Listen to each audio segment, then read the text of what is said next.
ఓం శ్రీ గణేశాయ నమః. ఓం శ్రీ గురుభ్యో నమః.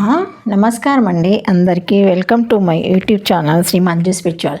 మనము ప్రతి శనివారము శ్రీ లక్ష్మీ నరసింహ పురాణము గురించి వీడియో చేసుకుంటున్నాం కదండి. వీడియో చూద్దాము. 12వ భాగము అశ్విని దేవతలు.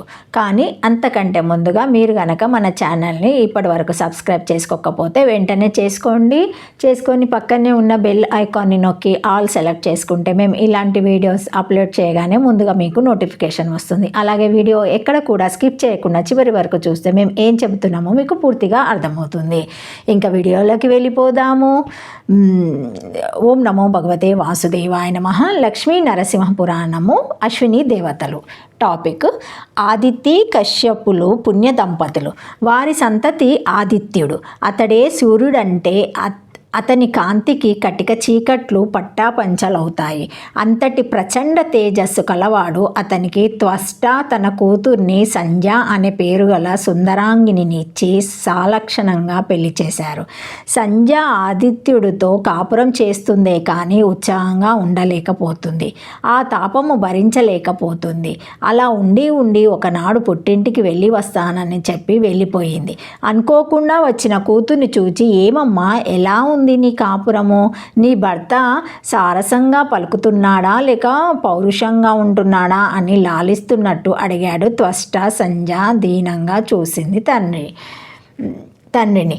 నాయనా, చల్లని వానికిచ్చావు, మండిపోతున్నాను. ఏనాటికి ఆనాడు ప్రాణాలతో బయటపడి వచ్చాను, అందుకు సంతోషించు అని చిరాకుగా అన్నది.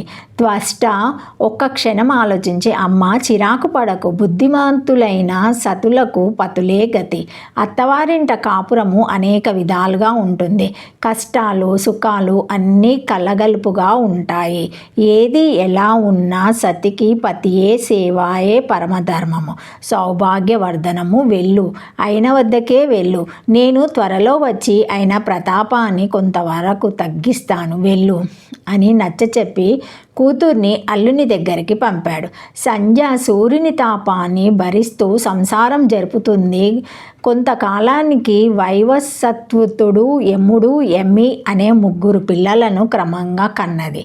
ఇక ఈ సంసారానికి ఒక నమస్కారము. ఎవరు భరిస్తారు ఈ తాపము? ఇది నా పాపం.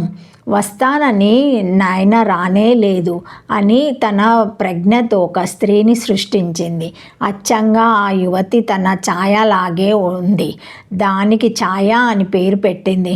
నువ్వు ఆయనకు అనుకూలంగా సంసార జీవితం జరుపుతూ ఉండు. ఈ రహస్యం చెప్పకు. పిల్లలు జాగ్రత్త. ఈ క్షణం నుంచి నువ్వే వారికి తల్లివి, వింటున్నావా అని హెచ్చరిస్తూ పాఠాలు చెప్పింది. ఎవరికీ చెప్పకుండా చప్పున ఇంటిలో నుంచి ఉప్పరానకెగిరి పుట్టింటికి వెళ్ళిపోయింది. తండ్రి కూతుర్ని చూచి, మళ్ళీ వచ్చావా? చెప్పావని భర్తతో అని చిన్న కోపంతోనే అడిగాడు. వస్తాను, వేడి తగ్గిస్తానని చెప్పి బలవంతంగా పంపావు.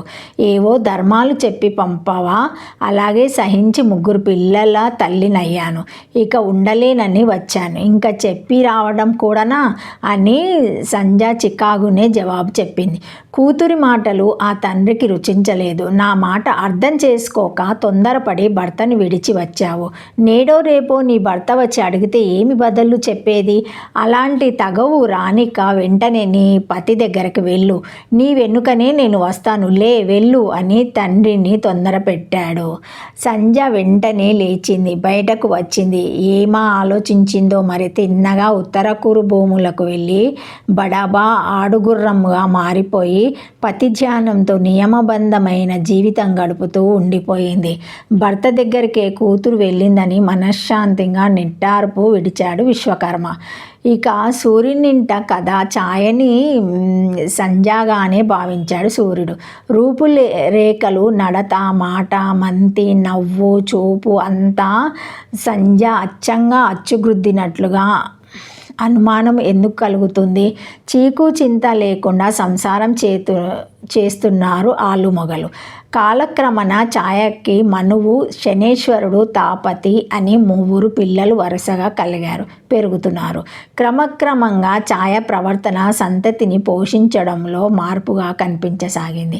పెంపకంలో తన పేర అనే భావంతో నడుస్తుంది. ఒకనాడు యముడు ఎమ్మి తండ్రితో చెప్పారు, ఇది ఎవరో గాని మా అమ్మ కాదు, ఆ ముగ్గురిని చూచినట్టు మమ్మల్ని చూడకుండా ఉంది అని. సూర్యుడు ఛాయను సన్నగా ఆదలించాడు. నీకు పిల్లలంతా ఒకటే కదా, పెద్దవాళ్ళని సరిగా చూడకుండా ఉన్నావట, ఇది తల్లి చేయవలసే పని కాదు అని అన్నాడే కానీ ఆమె పక్షపాతంతోనే ప్రవర్తిస్తుంది. యముడు ఎమ్మి రెచ్చిపోయి ఒకనాడు ఆమెను ధిక్కరించి అరిచారు. ఆమె సామాన్యులారా, వేరేడంతా లేరు, నన్ను మీరు బెదిరిస్తారా, అనుభవించండి శిక్ష అని యముని, ఒరే నువ్వు ప్రేతరాజువి అవుదువుగాక, అన్నిన్ని ఒసే యమి నువ్వు యమున పేరుతో నదివి అగుదువుగాక అని యమినిని శపించింది. ఆ తిట్లు సూర్యుడికి తెలిసాయి. అసలే ప్రచండుడు కోపంతో మరింత చెండా ప్రచండుడై, ఏమో ఎవరో నువ్వు సంజావు కావా, నిజం చెప్పు లేదా నీ పని పట్టిస్తాను చూడు అని ఛాయను బెదిరించి, ఒరే శని, నువ్వు మందుడవై క్రూర దృష్టి గల పాపగ్రహమైపోరా అని శనిని, ఒసే తపతి, అదే పేరున నువ్వు నదివైపో అని తపతిని శపించి కాస్త శాంతించి ఆలోచించాడు.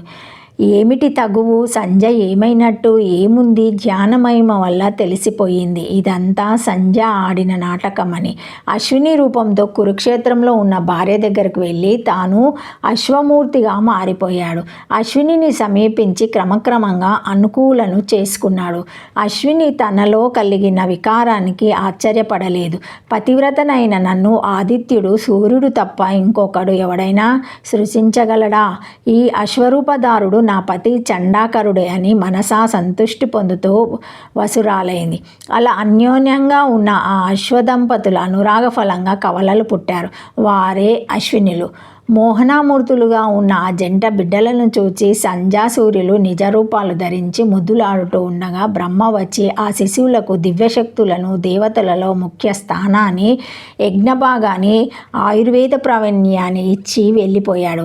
అశ్వినులు స్వర్గానికి వెళ్ళారు. సూర్యుడు సంధ్యతో తన భవనానికి వచ్చాడు. కొంతకాలం పోయాక విశ్వకర్మ వచ్చి సూర్యుని స్తుతించి ప్రసన్నుని చేసుకొని ఒక దివ్యచక్రంలో ఉంచి ముమ్మారు తిప్పాడు. ఆ త్రిప్పడం వల్ల సూర్యుని చండత్వము చాలా వరకు మాయమైంది. సంధ్యాదేవి సంతోషంతో సూర్యమండలంలో నిలిచింది. ఛాయా సంధ్యల లీనమై అన్ని ప్రాణులకు రేయంబవలు ఛాయా నీడలాగా నిలిచింది. ఇది అశ్విని కుమారుల జనన కథ. విన్నారా? ఇంకేమి చెప్పమంటారు? ఏమి మహానుభావ భరద్వాజ అడుగు అని సుతుడనగా భరద్వాజున్నాడు మరుద్గన్నము జన్మ కథ చెప్పవలసిందిగా కోరాడు. కానీ వింటాను సుతుడు కథ ఆరంభించాడు. ఓం నమో భగవతే వాసుదేవాయ నమః. నమో నారాయణాయ నమః. Thank you for watching my video. Please like, share, subscribe to my channel. మరిన్ని వీడియోస్తో మళ్ళీ కలుస్తాను.